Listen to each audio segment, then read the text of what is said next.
Fun. Yay! Okay. Well, hey everybody. It's happening. This is lovely. I am Stephanie, if we haven't met already. And today the lovely Amber Lyda is with us. Yay, yay, yay. In the group. And I'm excited about this topic. I know I told this to Amber already, but every time I hear you talk about the economy, something like happens inside me. And it's a difficult topic. We're hearing a lot of things about it all over the place. There's a wide reaction, or like a wide range of reactions. People who are like, nope, not watching the news, don't want to know, all the way to like total panic and like my Hmm. business is doomed. So there's this like huge spectrum happening. And I think all of us practice owners and just therapists in general are trying to navigate and figure out, okay, so something is clearly happening in the economy right now. What does that mean for me? Hmm. What are ways that I can be thinking about this? Keeping myself really grounded and centered, but also like wise and Yes. prepared. Yes. So I think I'm excited to discuss this. Um, Before we dive in, can you just say a little bit about who you are and the work you do to orient folks who may not be in your world? Sure. My name is Amber Lyda. I'm a licensed psychologist, and I left the safety of university counseling life because I was freaking exhausted and wasn't living a life outside of work at all. I loved my job, but outside my job, it was a little bit lackluster. And so I took a big strategic leap, left, started an online only private pay only practice, having never done any sort of business before. This was in like 2015, I think. So everybody thought I was out of my dang mind. I mean, really, like they were like, what are you doing? But part of my personality is very much like, let me think about the life that I want to live. And now, what are the steps that I need to take to at least try to make that life happen? Mhm. And that's how I approach the economy stuff too. Like, let me gather some information and let me do what I can do to like exert whatever level of control and influence I have to keep myself safe and to keep the people around me safe. Hmm. And that's sort of what I did. So, yeah. And then I diversified from private practice into business coaching for therapists and teaching people to build online practices and market to private pay clients and doing fun stuff like this. Yay. So, so good. I also think, like, I think that's such a perfect example of how you're on the forefront of things. Like you were teaching people how to build online only practices 5 years before COVID hit, and everyone was like, okay, I have to figure out how to work online. Yeah. And I can think of some other things too that you just tend to have a very like visionary and pioneering kind of spirit. So I'm happy to, hear your thoughts I on appreciate this that. topic as well. I have to tell you a funny thing that just happened recently around this topic. So, my husband and I are basically polar opposites in most ways. And so, we're talking about the news and the economy, and he's pretty nihilistic when it comes to that kind of stuff like it's all going to crap and there's nothing we can do. And I'm like, but what kind of crap is it going to? And let's try to prepare for that, you know? Like, what I literally my brain is like, okay, so just in case, like, all right, so if this bad thing happens, then maybe if we invested in this, then we would be in a good position to take care of ourselves and our family and like our discounted clients. And he's exactly the opposite. Like he's like, oh, it's gonna be bad. There's nothing we can do.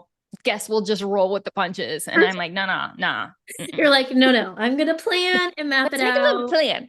Oh my gosh. And I'm somewhere a little bit different entirely. I'm kind of like, my little sensitive soul is just so, like, it gets set off so easily that I'm kind of like, okay, I kind of have to like dip in and out. Like, I don't want to be Yeah. totally unaware. Um, all of the time. But I do need like space. And so I want to name that too as people are listening. Like, if this activates you in any way to, the replay is going to be here. Take care of yourself. You can pop in, pop out, get the highlights, whatever. But it's a wild world that we're living in. And it can hit us out of nowhere, like things can get hit that we aren't expecting. And especially if you have clients to see or other things to do, just take care of yourself so you can do Yes. what you need to do today. And remember Um, too, like nobody actually knows what's happening or what will happen. We don't know. We yeah. don't know. So, in times of uncertainty, then I really like certainty. So, I'm going to exert control where I can. And you can just take that. Like, you don't need to catastrophize, but just anytime like things are a little like, don't know what's going to happen here.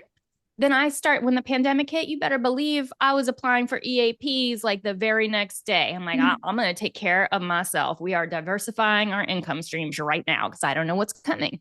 I Hmm. didn't end up needing them, and most people I knew didn't, but we're just getting prepared just in case. Who knows? Sure. Yeah, right. Strategic. Okay. Yeah. Well, let me check in the comments. I see some hello from Tennessee, East Tennessee. LaDonna taught me you have to be specific about where you are in Tennessee because it's a big place. Oh, yeah. And some fire. Yay, and some Arkansas. Yeah, yeah, yeah. Okay, North Carolina. Good, good, good. We have people from all over. Feel free to put questions in the chat. We can make this a discussion, but I have questions that I want to guide us through as Yep. well. Yep. So, are we good to get started? Let's do Thumbs it. up, thumbs up. Okay. Um, so this is from uncertain to unstoppable. I like that kind of I energy. love it. I know, I know. Okay. So our first question is, there's a lot of noise right now about the economy. So how can therapists stay grounded and make smart, strategic decisions instead Mhm. of reactive ones? Yeah. Yeah. Let me just get my breath and get myself centered. I think the place that I have to think about is I go to a place of like, I can't get lost in the details of the things that are happening right now, or I will spin Hmm. and I will feel like a helplessness. So I start, this is not what I plan to say at all in answer to this question, but I start to pull out to a bigger picture view, like what has always been true of humans, what has always been true through history, you know, and I get a much broader perspective, which helps me stay calm and grounded. And the truth is, over the course of history, our our level of luxury has gone steadily up, even when there are places of big dips in between. Like the general arc has been up and the general arc will be up. So that's helpful. If I can think of anything that could be happening is likely to be temporary because it always has been. So, how do I prepare myself for any sort of temporary uncertainty? I throw into self care. I make sure that I am maybe not spending the way that I might normally have been spending if I'm not sure what's going on. And I'm saving money for things that are going to help me to earn more money. If I'm going to be spending money, it's going to be on things that are going to help me earn money, not on a new pair of earrings or some flashy handbag. So I'm thinking about like, how can I decrease my spending, increase my savings? Number one. How can I be very strategic about my investments? So I'm investing things in things that are going to give me a good ROI and not going to, I don't know why I'm obsessed about handbags right now because I am not in real life, but invest in some big ass handbag that sits in my closet, right? And then thinking in terms of my practice, how can I diversify the way that I'm getting paid? So if we think about the way therapists get paid, you're going to get paid through private pay. You might get paid through four different insurance companies, maybe through an EAP. Think through like, gosh, if all I'm getting paid through is Blue Cross Blue Shield and nothing else, maybe pick up another insurance company just to have a couple, or maybe have one EAP, or maybe even diversify the way that you're offering your therapy sessions, like intensives are a freaking brilliant way, so that you can get paid in different ways, even within your practice. Also, did not plan to say this, but I'm gonna. If you're thinking a side hustle is a way you're going to stabilize your income right now, it's not. And I'm a side hustle fan. I love me a side hustle, but they take a long time to start picking up strength, as opposed to sliding a couple new private pay clients in or a couple new intensives clients in. You already have the skills to do those things. So do the things you have the skills to do, not the things that are going to take a massive learning curve and then take a long time to start generating revenue. Mhm. Yeah. Thank you. Try So not to go I too know far I'm too like fast.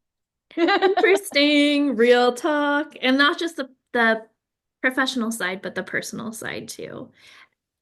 Yeah, I think spending money on things that are going to make you money, Yep. that makes so much sense. Not things that are going to instantly be devalued, Right. or that will not generate anything new. Exactly. Okay, I'm going to keep us moving because we have some golden questions that are approaching. So, what are some common missteps that therapists might make, like with all honest, sincere effort, trying to protect, their practice, their livelihood? And when you see these things, are there things that you think like, oh, actually, you could be doing this instead and maybe getting to where you were trying to go in the first place? Yeah, dude. Yes. Multiple things. I think sometimes people go into a panic. And so they start taking any client that comes in the door. And I think that's very dangerous. So the two ways that they might do this is a non-ideal client. They're like, I gotta see anybody because who knows what's gonna happen. I need to get money in the door. But if you're seeing a client who's a terrible fit, they are never going to talk greatly about you to other people. And that's your primary source of recurring revenue in your practice is your own clients and the great work you do with them. So don't be taking willy-nilly people who you know are not a good fit. Now, could they be an average fit? That's okay. But a really non-ideal fit just because you're desperate, that's a bad move. Similarly, dropping your rates because you're panicking prematurely is a real bad idea. Because when things do happen with the economy, what history tells us is there's like a kind of a bifurcation. So the people who have the most money are the least impacted by economic change. They're the last to be impacted. So they're still spending lots of cash. And I'm not talking about the uber wealthy, them too, but even like the kind of higher middle income, they're least affected up here. Mhm. But then the folks who are in the middle class, they're either going up or they're going down. So if you start adding folks at super sliding scales, what you end up doing is you subsidize their sliding scale spots with your electric bill, with your, gift for your kid for their upcoming birthday, with your teenager's car for their 16th birthday. Like you are subsidizing that, as opposed to if you were strategic and you thought, instead of taking on five more clients who are not a good fit and who cannot pay my rate, let me use that time to market so that I can get people up here who can then subsidize the money that I am letting go with my lower paying clients. Instead of coming from your own bills, let's have that money coming from your higher clients, which is what I did in my practice. I saw 20 to 25% of my caseload pro bono, which I wouldn't actually recommend. I would say like at least pay $10. Um, but I was able to do that because I was charging a lot for my paid sessions. And so rather than me taking the hit personally for discounting those sessions, I was able to pull it out of the extra income that I was making from those private pay clients. And there will still be lots of private pay clients. That's just a fact. Mm-hmm. Mm-hmm. Wow. I just the belief of saying like that there are people who can still pay.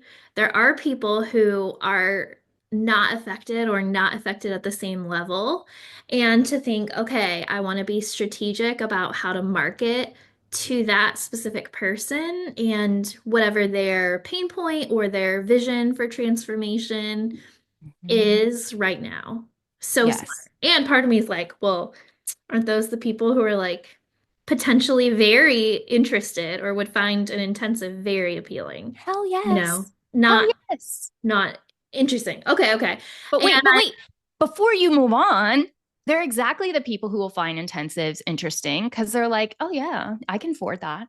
But also, like, I'm not in that category. Like, I'm not the uber rich, but I'm like upper middle class. And I don't like that it's called class, socioeconomic class. And so for me, intensives feel like a cheaper way Hmm. of doing therapy than doing 3 years of freaking therapy that are sucking up a lot of my time and more income. Whereas Hmm. if I can just go deep and pay like a premium price to be able to go deep and have it done, it's actually a Hmm. cost savings for me in my mind. Right, especially if like your time is your commodity, not your Oh, money. yeah. Yes. Yeah. Yeah. Interesting. The other thing I thought when you were talking was I definitely may have made that mistake earlier on when I got freaked out that the summer was quiet or whatever time of year, and then ended up saying yes to tons of people, exhausted myself, And and no time to market. no time to market. I'm unhappy, because I don't have my perfect fit client. And those people who you get a gut feeling like this is probably not the right person for me, they just sap your energy Yep. so much. So, like, Right.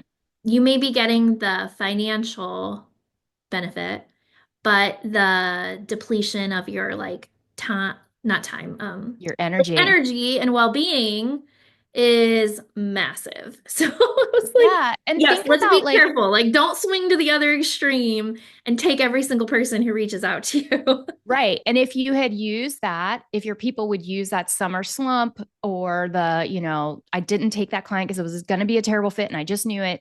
If they use that time to instead create an intensive VIP package, then they would have made triple the revenue and worked much, much less. So sometimes you just have to think more strategically and longer term than the end of the month. If Mhm. you think 3 months, 6 months, 12 months out, you're going to make different decisions with how you use your time. Mm. That is, ooh, I, was it a podcast or a training recently was saying like people who are very successful business owners are having that much bigger picture. I think it was, not that this context matters, but I think it was someone talking about their clients who see 6 figures of revenue versus 7 figures of revenue aren't stuck on the metrics of the month. They're looking at the Oh, much bigger picture and bigger trends. yes. So Yes. interesting that we should do that too. Because I know when I was in like weekly client caseload, I'm counting my weekly hours, I'm counting my daily hours, I'm counting my month. Like I live or die by that. And maybe that was sabotaging me a little bit to not have Yeah. like a more, like you were saying, like that broader, bigger picture. Yeah. Yeah. If it's possible. I mean, obviously there's like monthly bills that have to be met. But if you're in a place where you have a little bit of a cushion or you can think that way to Mhm. definitely adjust. Yeah. Because if you feel ever, and I agree, you and I are on the same page about like, we don't coach people to like hold the line and don't take anybody until they're going to pay you $500 an hour. And meanwhile, like you can't pay for your water bill. Like that's not what we're saying at all. Mhm. But if you have a few spare hours because that spot didn't fill and you have enough of a cushion to be planning for 3 months from now, use that 3 hours to serve you in a bigger way than desperation filling that spot with somebody who can't pay your rate or isn't a good fit. Mhm. Man, and easier said than done, right? Like a Yeah, huge, absolutely. huge, hugely important and also difficult to implement. But that's why we're like here and talking about it and supporting each other. And in community. Yes. Ooh, okay. I'm keeping an eye on the chat. Let's keep rolling. Um, where are we? Ooh, we did talk about this. I'm gonna ask it again a different way and see just what if there's anything else that needs to be said. But why are intensives such a powerful option in this economy, like Okay. as it's shifting? And how can it help therapists earn more while still like serving deeply? Ooh, girl. Okay. Do you know, like when you have too many answers that come into your brain all at the same time, you're like, there's no way I'm going to be able to hold on to all of these. Tidal wave. Okay. I'm going to answer for myself and then I'm going to answer for other people. Y'all, if you follow me at all, you know that as much as I love doing therapy with people, I do not love being in therapy. I know that sounds terrible. But what I don't like about it is that my little brain is a compartmentalizer. And so when I go to therapy and I open up a bunch of painful stuff, then I'm like, I got all that crap open now when I need to get other stuff done. Whereas if I can go deep, even if it was like my dream therapy would be like, let's do 3 hours for 3 days. And Mhm. then we do that like every quarter or every 6 months. I would be so happy. And I would pay so much extra to be able to do it like that than to have to come in every freaking week and waste 10 minutes in the beginning and 5 minutes at the end because we're small talking and figuring out the schedule. And it just feels like a total waste. I would much rather invest. So for me, intensives are always the right answer in any economy because that's just the way that I would prefer to receive my therapy. When I think about my clients were asking for intensives before I even knew that intensives were a thing.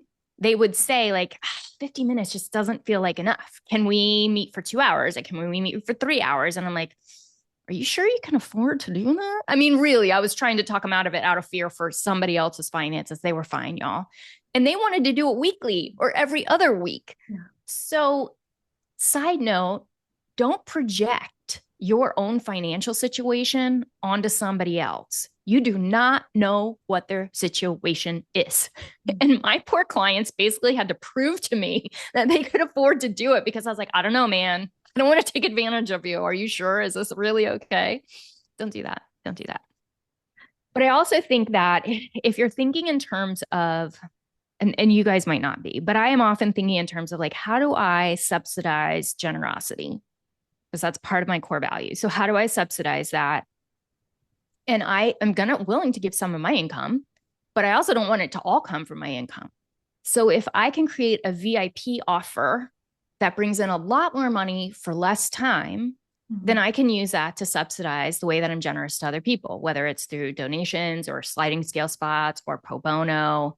I think it's a really nice way, if that is your value system, to keep living by your values without giving up more of your time. Because what I see therapists doing is getting into panic and Mhm. then taking on 35 clients a week and then having no time left for themselves or their families. Mhm. So think about like even what's it called? The diathesis stress model. Is that what it was? Ooh. It's been a long time. It's been a long time. But when you know you're going into a potentially stressful situation, what we know we're supposed to do is triple down on taking good care of ourselves and our family, like get good sleep, make sure that you have time off work to decompress. Intensives are a real good way to maintain or grow your income without having to grow the hours of time that you're working every week. So if we're going to a stressful period of time, let's make sure that we're like shoring up our foundation so we can ride through it smoothly. Mhm. Mhm. Yeah. Makes a ton of sense. Um, I'm seeing comments. Yeah, let's say it. Your thoughts on intensives via telehealth, pros and cons. I'm telehealth only, but I have a vision. Yes! Yay. I You love the can vision. definitely do intensives online, not a problem. And in fact, I think there's going to be certain clients who will prefer that more than being in person. So she's like, it's me. So, like, just know your people and make it available. We Yeah. talk all about like in Launch Guide, there's a whole lesson about considerations for virtual intensives, like ways to still make it a very premium, high touch experience while it's virtual. So there's like fun things you can do, but at the nitty-gritty baseline level, like yes, you can definitely do virtual intensives. And just decide that that's what you're going to do. and then find the clients who want it. So Yeah. it's not a question of will I be able to? It is like, this is what is important to me. I want to be able to travel. I want to have the freedom to not give up a bunch of income to an office space. And if that's what you want, then Mhm. do all the things necessary to make that happen, which is going to be making sure you know your ideal client, that you're getting your messaging tight and in front of them, that you're able to communicate the transformative value of the intensive that you're offering, and they're going to magnetize to you. And then you guys are going to be perfectly fitted for one another. So, yes, it is possible. And just create the dang thing, and the people will come. For sure. Okay. I'm seeing. Yes, so many insurance clients beg for more time more often. Unfortunately, insurance clients are all that I've ever seen, so this is a brain stretch thinking of cash pay. Any advice for a clinician in my situation? Just that you're not alone. Mhm. This is a brain stretch for a lot of us.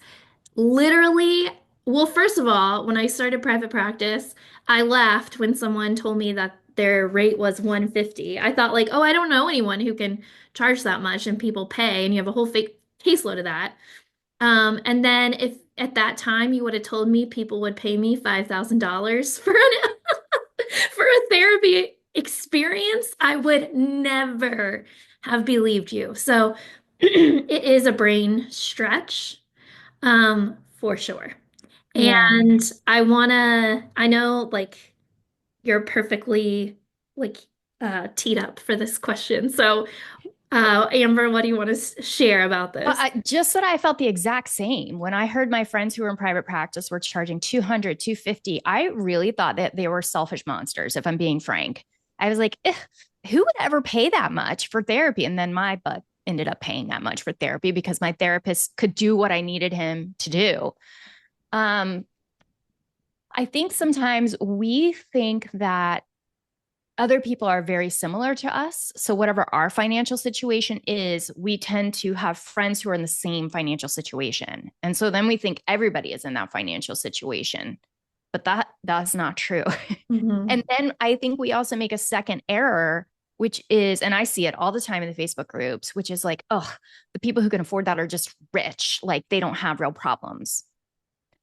First of all, everybody has mental health problems. And the research on this is super clear that money doesn't decrease your mental health problems. You know, like you look at people who've won the lottery and they feel better for 3 months, and then they're right back to where they were emotionally before they won the lottery. So, our mental health is our mental health, and it crosses all socioeconomic spectrums. So it really feels like an ugly bias to me when people are like, oh, people who have money to pay $200 an hour, they don't really deserve our help. I think that's a bunch of BS. It really offends me. Um, and then I'll say this, to this day, struggle with charging my coaching rate to this day. And I don't advertise it, even though I should, because I don't like, I just feel uncomfortable. So the only people who ever know it are people who like actually go looking. And I just had a client, a coaching client, tell me the other day, I'm getting myself ready. Okay. Okay. So my coaching rate, which probably should be higher, but it's high to me, is $500 for 50 minutes. And I always feel weird, but that's not where I make my money. I make my money in my courses. So I'm like, well, I mean, I don't want to be doing a bunch of that anyway, because it's really not leveraged financially. I make most of my money in other places. So I set it there and I'm like, nobody's going to sign up. And then somebody signs up. And after the session, they said, well, my husband and I sat down after you and I talked and we did the math that you talked to us about. And we realized that without working harder at all, we could make an additional $30,000 a year simply by letting go of this insurance company and turning up the volume on this insurance company. So, not even the market, not doing private pay, like none of that. And I'm like, oh, okay. That makes me like that makes me feel better about my rate. And this Yes. true for your freaking clients. They're feeling the same way. And if they don't, they are grown ass humans who can opt out. They can be like, you know what? This isn't actually worth it for me. Okay, cool. They move along. Nothing lost here. Mhm. So your rate really is about if people will pay it. And you don't know if they'll pay it until you put it out into the world and do the things you need to do to make sure people are seeing it. And then you know if people can pay it. Wow. Yeah. I mean, who wouldn't want to spend $500 to have a strategy to make 30,000 more dollars? Right. Right. In all Yeah. honesty, like it's scary. Um, and there's not it's not like a guarantee thing. It's not like they paid it and then the money instantly appeared in their bank account. But but yeah, value. I'm thinking And about that. think about the work you guys do because that's a like kind of an easy $500 for $30,000. Like, okay. But in therapy, that's not the kind of work we're doing. So it feels Right. more intangible. My own therapist, little butthead that he is, he told me once when I was balking at his price, I was like, that's how much a car. If I did that for a year, that's a car. I could buy a car for that. And he's like, yeah, yeah. Now you've told me that you don't want to keep picking the same narcissistic partners, and you've got about, he did the math, like, I don't know, 50 years to live or whatever. Would you like to spend the next 50 years? He did not say it like this. This is me amplifying it. But do you want to spend the next 50 years with another narcissist? Or would you like to have somebody where the relationship is actually fulfilling? And I was like, yeah, that's Wow. worth the car payment. Or to be like, yeah, I'd rather have that than a car. Like, Right.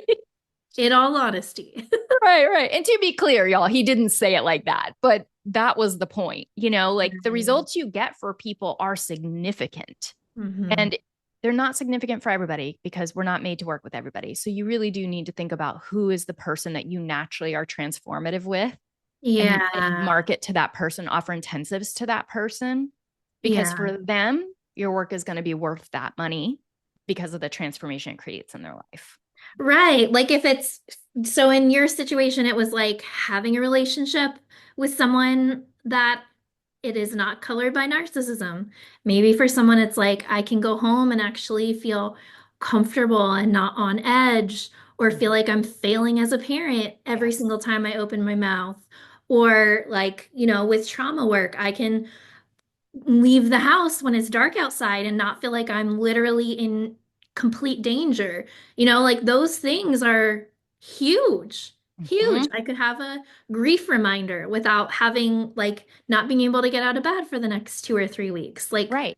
whatever it is, that's so, so valuable, meaningful to clients. Yeah. So yeah. Okay.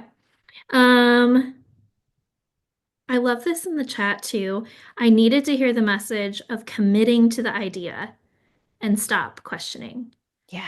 Sometimes that's the place that we are to say, like, this is the moment to lean towards it, to lean in. Mhm. And whether that's like niching down or really committing to a specific service or type of service or whatever it is, that can be the difference than just sort of like I'll generally take whatever existing in your comes. practice. Yeah. Yes. Yeah. Yeah. Or And being willy-nilly. you just brought up a point that I had forgotten about earlier, which is the mistakes that therapists make when they get like nervous. And the big mistake that they make is they get too general. They're like, oh no, I'm not getting enough clients. So let me try to appeal to everybody: anxiety, depression, relationship issues, ADHD. But when you do that, nobody finds you. Hmm. Only going to find you the tighter your niche is, and you can have as many as you want, but they should each have their own web page on your website or you're not going to get found. So the tighter that niche is, the more likely you will to be found and to be picked. Because just think about like when you're looking for a doctor and you've got 20 pages in front of you of exactly the same freaking copy. How do you know who to pick? Then it's just random. Like you're just picking somebody alphabetically. But Yeah. if you're super specific, you're just easier to find on the internet. That's just how it works. Hmm. Man, I could not agree more. It's scary, but it is true. It is honestly the truth. You hear that question all the time, like, how important is a niche? Do I need a niche? Yes. So if this is like, I mean, we all have practices in this economy to take this opportunity to sharpen the messaging Yes. Yes. as sharp that's kind of a gross metaphor. I was going to say as pointy and poignant as it can be. No, I don't like that. Um, as like, Specific. yes. That is something practical and within your control that we can all do. And like you said, you might have multiples. Like, I'm a Yeah. great example. I have like a really specific page on my website about religious trauma. Not everybody I see has religious trauma. I don't only see that, but you better believe the people, I mean, years later, I'm still getting inquiry after inquiry because that page is so specific, Yes. um, or medical trauma or whatever it is. Like, no, all my clients don't have that exactly. But when they land on that page, they Mm. know that I know what they're going through. And I'm saying I can help you with that. That makes a Yes. huge difference versus just landing on a site that's like, I'm a therapist and, I'm really caring and compassionate and I want to walk with you. Like, I'm not paying a lot of money for that. I'm not that's paying a lot. beautiful. But I mean, I hopefully everybody kind of has that vibe to some degree. It Right. doesn't it doesn't capture people's attention. It doesn't make you memorable. Yeah. If they're taking more time to make a decision with their money, Yep. it's going to matter who is memorable. So then when they get set off again in the middle of the night because their anxiety is racing or their trauma symptom or they're replaying that argument or moment with their kid, like you're the one who's going to pop up in their mind. And they'll be like, Exactly. oh gosh, what was that again? I should probably go back and look. And maybe this time I'll fill out the form or whatever it is, Yeah. Yeah. versus just the sea of people that you sort of like mindlessly scroll through. Right. And especially in uncertain economy times, the more specific you are, the better. Because if I'm going to part with my hard earned money for an intensive, then I want to know that that person already knows my soul. Like, I want to read it in their copy. I want to know that they already get me before we've even met because I am their flow client, their ideal client. So, like if the website copy is generic, I'm only willing to pay generic costs for it. You take my $20 copay, that's all I'm paying. But if it's really specific and speaks to who I am, then I'm like, yeah, that's going to save me money overall. If I can get in there and work with somebody who already gets me and I don't have to spend the first 12 sessions trying to help this person understand who I am, it's clear to me Yeah. they already get it on their website. Take my money. Yeah. Yeah. I totally agree. I feel like that's where adding really specific blog content that gives people practical skills that make their life better before they Yeah. ever talk to you, or being really, really, really specific about the dynamics that they might be uh, sorting through. I'm thinking of people who I worked with someone recently who has a killer website and they work specifically with Asian men and Mm-hmm. around a specific topic, relationships, medical providers, and this specifically. Like that's gonna come across.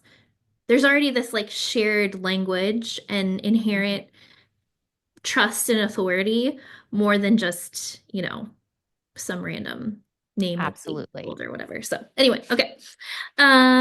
Specific, specific, specific. Doubling down. Is there anything else you wanted to say about that? Because I think we're getting to your favorite question. Oh, then no. We planned for this, and Amber's note was, "This is my favorite question. I could talk about this for a long time." So let's let her talk because, I like to learn all the things. Um, so here we are. Checking the chat again one more time. I mean, this is the question, right? This is like why we're all here.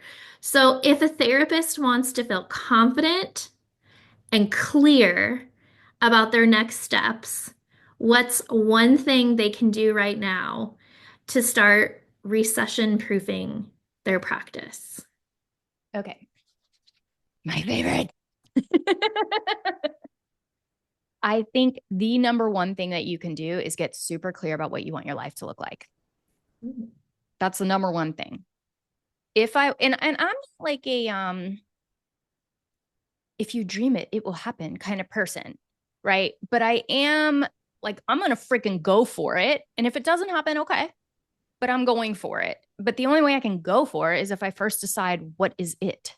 So I know for me, I want, it feels like I need a lot of time off. I do not want to be in appointments all the freaking time at my desk. It's not good for my brain. I don't like it. So, what does that mean? It means that for me, I need to be able to earn big chunks of income in short periods of time. Intensives are a perfect solution for that to me, or a side hustle if you're at that stage, which should not come before intensives. Please do intensives first because it's a thing that's going to free up the time that you need to learn the thing to do the side hustle. So, do intensives first. I think figure out what you want your life to look like. What do you want your hobbies to be? What kind of time do you want to spend with your kids? Fill out everything in your schedule except work. Do all that first and build out like your ideal weekly schedule. I'm in the pool at this time. I'm going to yoga at this time. I go into my bed at 9. I am listening to a self-help book at 9:30. Fill it all out in your dream life. And then whatever's left is what you have to work with in terms of your work life. And then we start to figure out the next steps from there. If you are in private practice and you're billing insurance, I'm going to get real specific.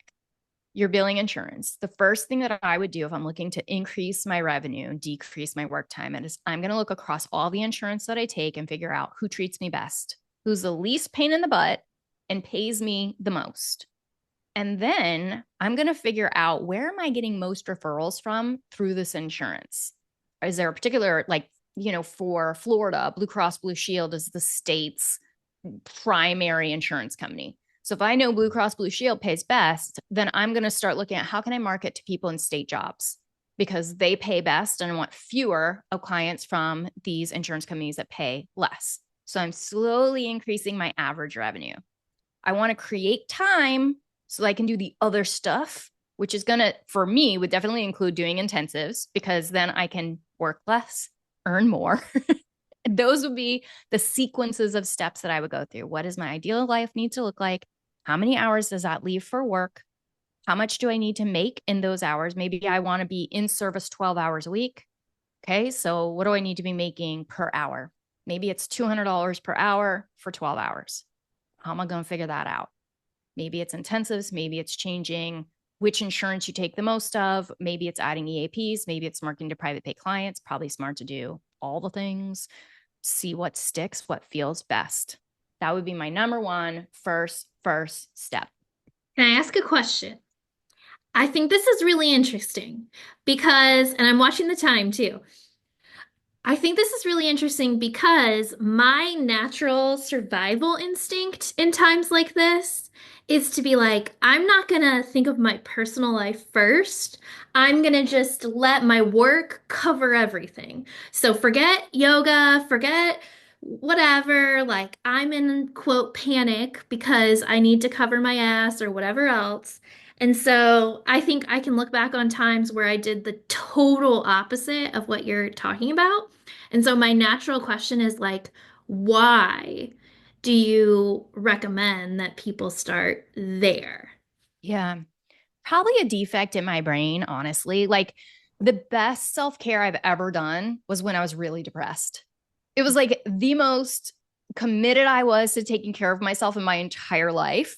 I just didn't feel like I had another choice. So I was literally like post-its on the wall, drink water, open the blinds. Like I was like, I gotta do the basics of taking care of myself if I'm gonna function.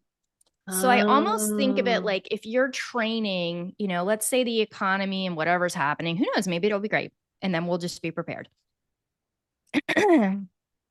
Political views to myself. So let's say that we know something big is coming and we're going to go like be in a marathon or something like that. Like, let's pretend that we're about to do something, a big race. Wouldn't you prep yourself for that? Wouldn't you train for that? Most of us would. So I think of it that way. Like, we're training for a situation that we don't know what it is. So how do we get all of our ducks in alignment so that we're ready for whatever happens? And if it happens that it's great, cool. And if it happens that it's not, I want to be freaking prepared. Ooh, okay, okay. For some reason, hearing it that way, like shifted it in my brain. That it's not like I'm like going for my like stretch, luxurious. I'm thinking like, okay, what do I need to be able to like operate in my life, operate in my practice, like be prepared, weather the storm, like all that kind of stuff. Because I think maybe connecting the dots to what you were saying, and then my instinct is if we don't do that, we're setting ourselves up for Yeah. failure and burnout and all the things that we definitely do not want to experience. Yeah. And I can give you a super practical example. Do we have time? I have no idea what time it is. Yeah. We have Okay. I'll go about fast. 10 minutes. Here's a practical example. There was a period of time where I was concerned about the economy. I was like, I don't know what is coming. This is a while back. And I could make a decision. I could take on a lot more work to secure some revenue, or I could do what I thought was smarter, which is take better care of myself so that I could do things that would earn me more money over the longer term. Mm-hmm. I made the wrong call. I was like, I don't know if there's going to be money on the other side. And so I'm going to like make as much money as I can right now.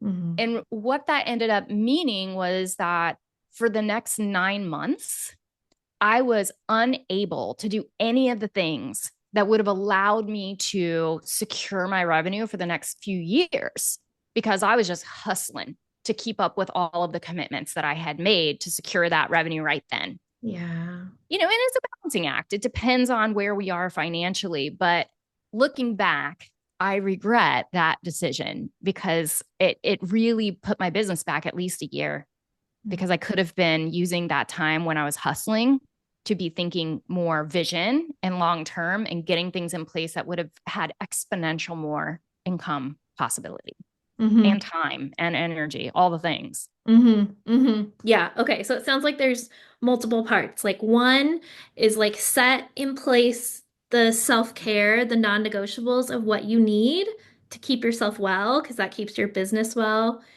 And then some of the strategies around like what is working, what's already paying me. Let me like lean into that. Are there like low-hanging fruit things that could add more income with Mm-hmm. not as much like legwork?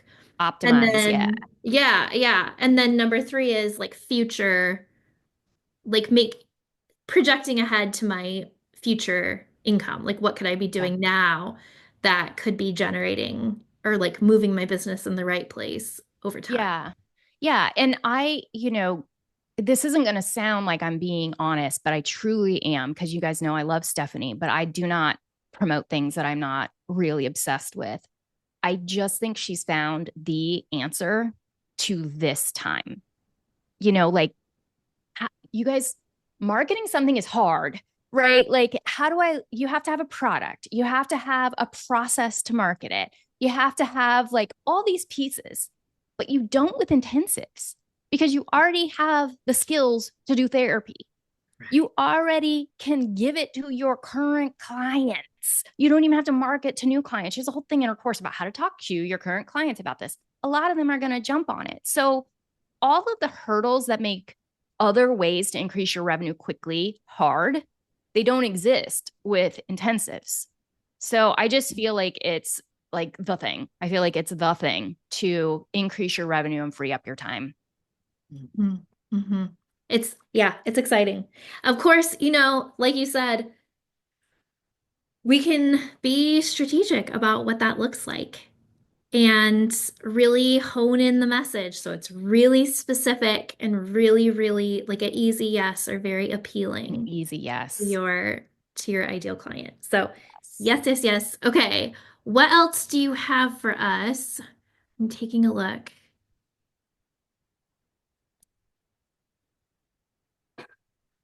Circling back to the question was, what can we do now to feel more confident and more clear Yeah. in the midst of the uncertainty? Yeah, I would launch intensives and learn how to market. Those would be the two things that I would do. I mean, it just so happens. Those would be the two things. And when it comes to marketing, I want you guys to think about two pieces because I wasted a lot of time. You're only trying to do two things. You're trying to get found by your ideal client. Mm-hmm. So you have to be specific. And then you need to get picked once they find you. Mhm. So getting picked means having kick butt copy that speaks to their soul in a good picture on your website and making it easy. That's it. Those are the three things. And then getting found is going to be three ways that you're going to get found. You're going to use baby SEO. Please don't hire it out. They're going to do shit that is not going to help you. You're only going to get local people finding you. There's a specific type of SEO that you need to do. Don't hire it out. Baby SEO, relationships that are real relationships, not networking. And then we're going to, if you've ever made a worksheet for a client, you're a content marketer, baby.